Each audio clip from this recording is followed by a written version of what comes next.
Talk about the assassination of John F. Kennedy and the events in Dallas. We're going to talk about the 3 shots that were fired in an area we know as Daley Plaza, which we'll explain to you.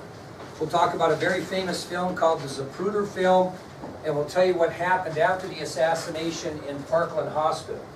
But before we do that, we're going to talk about our first subtopic, which is the Dallas Police Department's preparations for President Kennedy. Obviously, they knew he was coming, and they knew they were going to have a big task ahead of them, and they were certainly going to have to prepare. Now, you have to keep in mind, again, as we've talked about before, things were a lot different in 1963 than they would be today if a president visited. Open motorcades, people in the streets, people setting, hanging out of buildings and windows and office statues. It wouldn't even be close. This event that we're going to talk about changed Secret Service protection for a president forever. Well, it was back on November 13th of 1963 that the Dallas Police Department was officially notified of the president's visit. Okay? It was on November 17th, 9 days before he arrived, that the Dallas Police Department had been officially notified of the president's visit. What did they receive also with the notification? They received the exact motorcade route that the president would travel through downtown Dallas on his way to the Trade Mart. So on the 13th of November 1963, Dallas police get the word President Kennedy's coming to Dallas, and with that they got the exact motorcade route that he would be using as he went through downtown Dallas on his way to the Trade Mart. So after receiving those 2 bits of information, the Dallas Police Department did the following precautionary measures. They took these precautionary measures. Number 1 should make sense to you because of what we just talked about. What they did is they made checks on all known extremist organizations and extremist individuals in the Dallas area.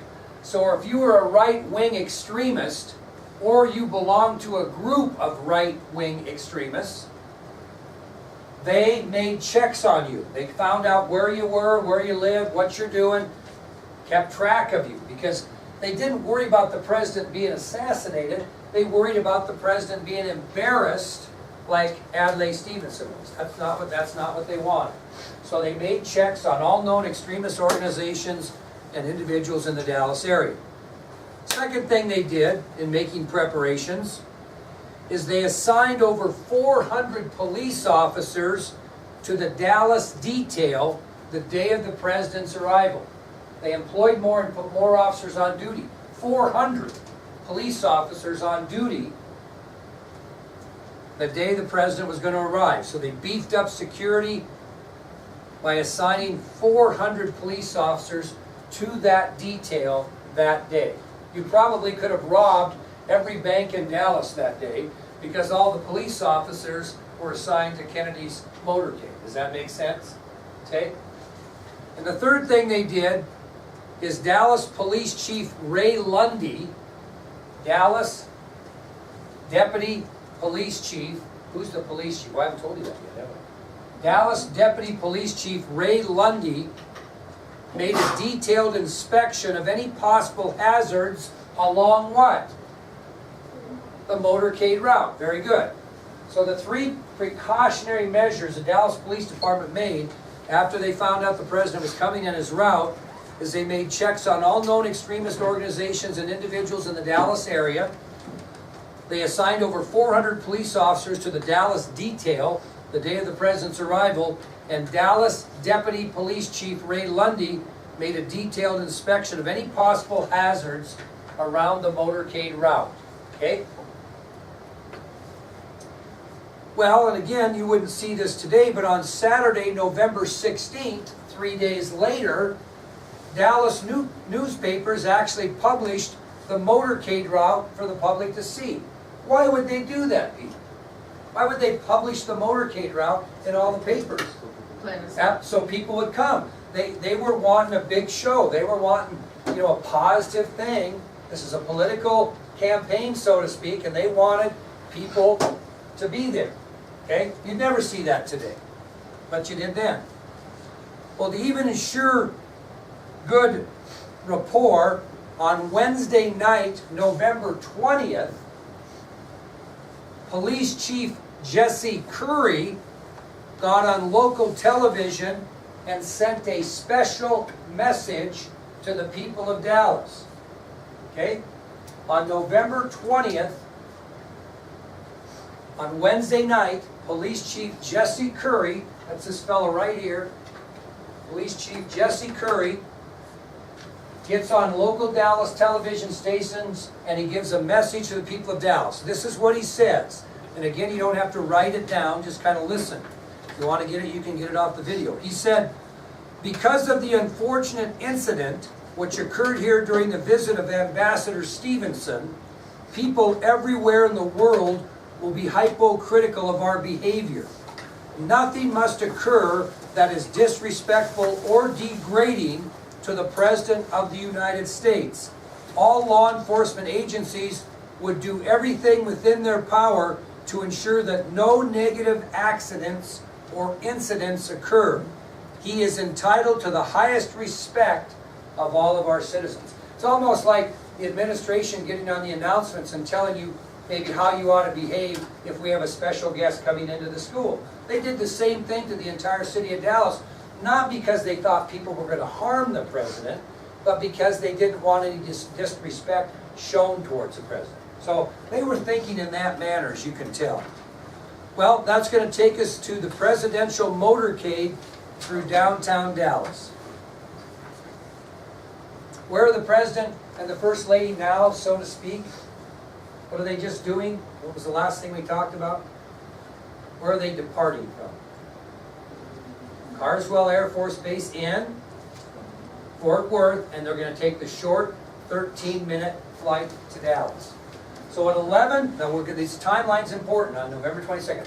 At 11:20 a.m., 11:20 a.m., and remember all of this, kiddos, is Central Standard Time or Mountain Standard Time, so it's 11:40 here, it's 12:40 in Dallas, it's 1:40 in Washington, D.C.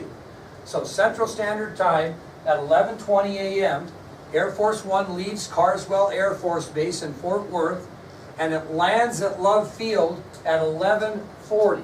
So it actually took them about 20 minutes. Okay? Scheduled 13-minute flight, took them 20. So at 11:20 a.m., Air Force One leaves Carswell Air Force Base in Fort Worth and arrives at Love Field in Dallas at 11:40 a.m. And you'll see a lot of this on video. As President and Mrs. Kennedy reach the bottom of the mobile staircase from Air Force One, that's that thing they roll up there so you can walk down and get on the ground from the airplane. They are both greeted by Dallas Mayor Earl Cabell and his wife, Deary Cabell. And there's a reason why this is important. So as the Kennedys reach the bottom of the mobile staircase that took them off of Air Force One to ground level in Dallas, they are both met by Dallas Mayor Earl Cabell and his wife, Deary Cabell.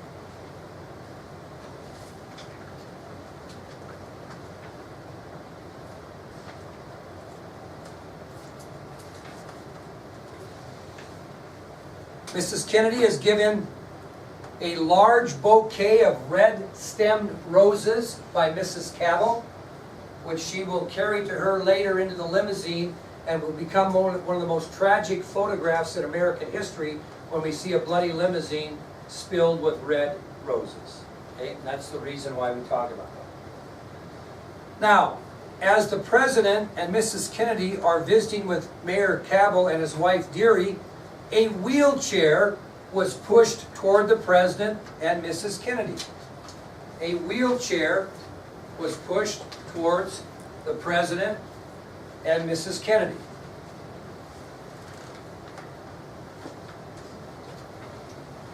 And in that wheelchair is 85-year-old Annie Dunbar. 85-year-old Annie Dunbar.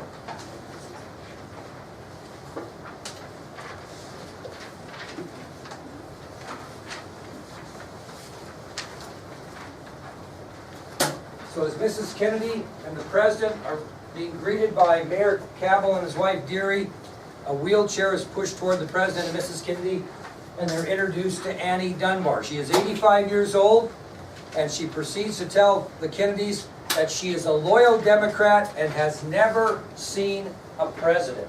It was kind of on her bucket list. Didn't have bucket lists in those days, but she had always wanted to meet a president, and somebody had made arrangements for her to do so.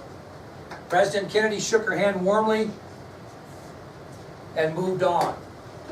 And where he's supposed to move on is to what? Where's he going from the bottom of the plane?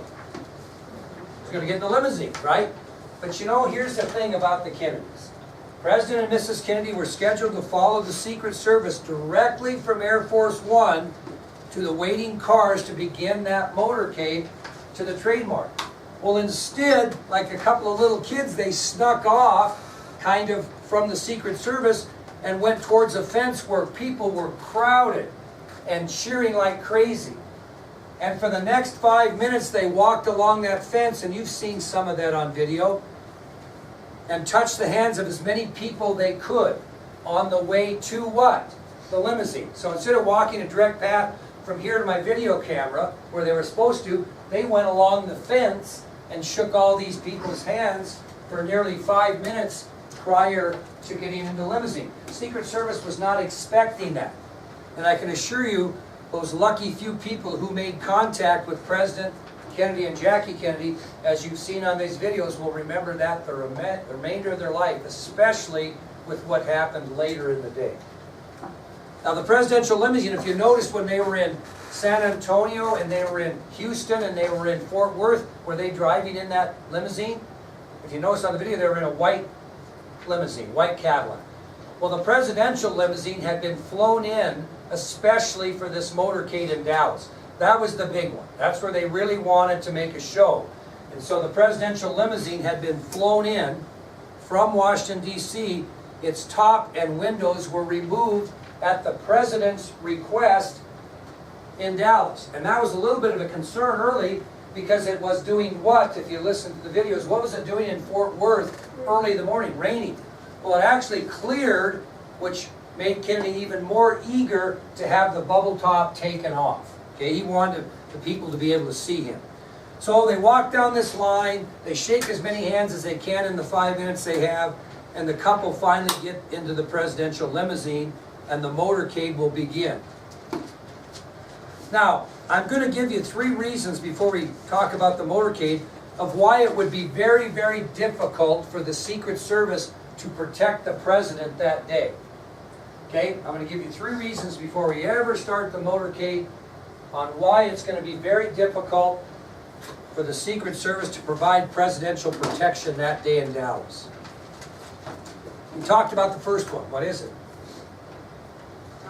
Yeah, President Kennedy insisted on riding in an open convertible during the motorcade route, so he could be seen and see better the American people that were there. So he insisted on the open limousine. And did they have the bubble top on in Fort Worth or Houston or San Antonio? No, he wanted it off. Okay, that's one reason it's going to be difficult to protect them.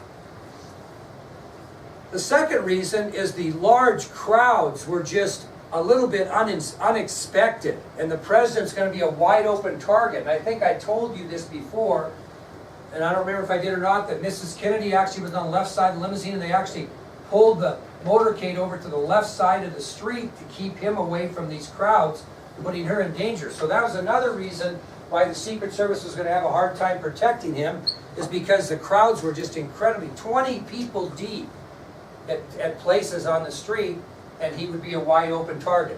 People hanging from streetlights, people in the windows. It was unbelievable. The third reason is that you heard Clint Hill talk about that handle and that place he could stand, step on the limousine to stand. Well, the president had given the Secret Service the word that I don't want you on the limousine during this motorcade in Dallas. Okay? So Secret Service agents who would normally surround the presidential limousine will pull back so that people could see the president during the parade route. So those are 3 reasons why it's going to be kind of tough. Now, Clint Hill, if you look at the videos, took the president's directive for the most part, but there were times, he's responsible for the First Lady, that he snuck up and got on that and stayed down and hung on, and then got off and went back. Okay, you'll see that. Well, the presidential motorcade is going to be extremely long. And I'm going to kind of give you basically what we have here. Okay, what is it going to look like? So picture this in your mind. The first car in the motorcade is the lead car. And it's going to be the car right in front of the presidential limousine. And there were 3 passengers in that lead car that were leading the motorcade parade. Okay, the lead car. In the lead car was Dallas County Sheriff Bill Decker. That would be like Steve Rackness. Washtenaw County Sheriff is Steve Rackness. Dallas County Sheriff that was in the lead car was Bill Decker.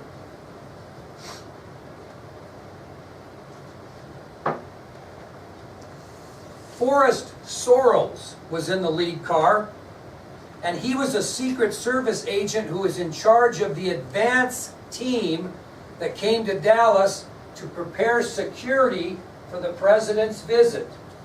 Forrest Sorrells, keep that name in mind. Forrest Sorrells. He was a Secret Service agent, and he was in charge of the advance team that came to Dallas to prepare security for the president's visit. Olivia, what does that mean if he's in charge of the advance team to prepare?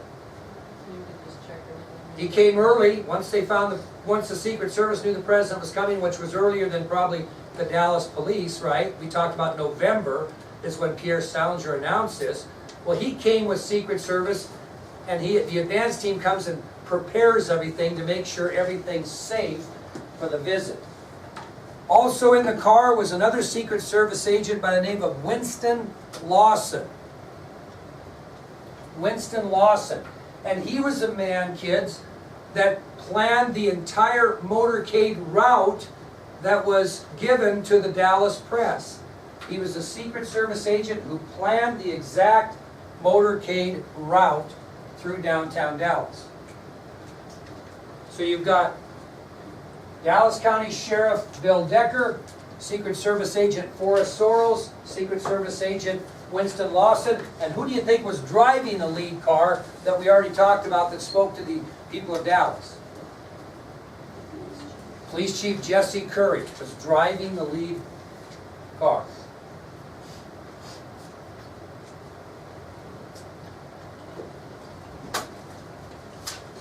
Now I'll pass this around, be very careful. But the vehicle right behind the lead car was the presidential limousine X100. And it was being driven by a Secret Service agent by the name of Bill Greer. And it contained the following passengers. So the limousine will be driven by Secret Service agent Bill Greer. And here are the rest of the passengers. Next to him is another Secret Service agent, Roy Kellerman. Roy Kellerman is in the front seat next to Greer. Roy Kellerman. And Roy Kellerman's important because he was the head of the presidential detail in Dallas for President Kennedy's visit. All Secret Service agents in Dallas are under Roy Kellerman's command. He's the overall commander, so to speak, of all Secret Service agents in Dallas for the president's visit. Next in the limousine, if you look behind the drivers, was Texas Governor John Connally. And next to him, his wife, Nellie Connally. And they were in jump seats. Anybody know what jump seats are? What are jump seats in a vehicle? Temporary? This is kind of a bad example. It'd be like putting a plastic stool in your minivan so somebody else could sit in there. Okay? They're a little more permanent than that, but they're adjustable jump seats, okay? And you had Texas Governor John Connally and his wife Nellie, who were occupying these jump seats directly behind the two Secret Service agents, one driving, one riding. And finally in the back was President Kennedy and Mrs. Kennedy at his side. I'm going to give you a photo here. It kind of shows that a little bit as the Kennedys are in this particular limousine. And then it'll also show you some other people that we're going to talk about in just a minute.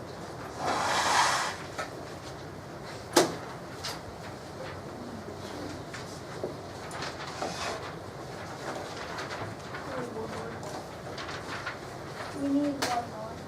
Okay? Who needs one more? You guys over here? Okay, here you go, dear. Okay, you can kind of refer to this a little bit. You can see, obviously, you can see Roy Kellerman's eye right here. This is Roy Kellerman right here. You turn it around, you can see it even a little bit better. You can see Kellerman. You can't see Greer, who's driving, but you can see Governor Connolly and Nellie. And obviously you can see the President, Mrs. Kennedy, in her pinkish Chanel suit with the purplish blue collar. Oh, now you're calling. Now, what do you see between the lead car and the limousine were Dallas police officers on motorcycles, including James Chaney and Bobby Hargis. So again, picture that in your mind. Between, kiddos, the lead car and the limousine were Dallas police officers on motorcycles, including James Chaney, who I don't have a signature from, but here is Bobby Hargis. And a lot of these guys obviously are deceased now. Bobby Hargis. They were two police officers closest to the presidential limousine. What do you think the next car was in the motorcade? Halfback, full of, since it has a coat.